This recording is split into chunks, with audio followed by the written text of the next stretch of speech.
ऐके Pimpri चिंचवडकर 253K followers आहे ह्याचे.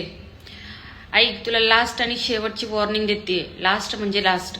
सायबर क्राईम मध्ये जाऊन जर का मी कंप्लेंट केली ना तर तुझ्या नंबर सकट माझ्याकडे सगळं येणार. पोलीस स्टेशनला मी तुला बोलून घेणार आणि त्या दिवशी मी तुझा व्हिडिओ बनवून अख्ख्या सोशल मीडियावर तुला एवढा भोंगळा करून मारणार ना, आयुष्यभर तू कुठलाच राहणार नाही. अरे माझे व्हिडिओ घेऊन तू त्या व्हिडिओ खाली काय कॅप्शन मध्ये काय टाकतो घाणेरड्या पद्धतीने, मी कशी दिसतीये, माझं वय किती आहे, मी कुणाकुणाला काय काय करू, असले घाणेरड्या पद्धतीने. अरे का माझ्या नावाची बदनामी लावलीस तू? जर का फेक अकाउंट तू बनवलंय ना माझं तर ते चांगलं चालव. एवढ्या घाण पद्धतीने त्याच्यावर कमेंट किती घाण आहेत. तुला लास्ट वॉर्निंग देते, तू माझी आयडी डिलीट कर, नाही तर सायबर क्राईम मध्ये जाऊन मी तुझा हा हाल करेन ना, परत तुला तिथून सुटका नाही, तुला जामीन पण भेटणार नाही. मी शेवटची तुला वॉर्निंग देते, शेवटची लास्ट वॉर्निंग आहे. बंद करणारे आयडीज का मार खाणारेस पोलिसांचा. आयडी बंद कर फेक अकाउंट.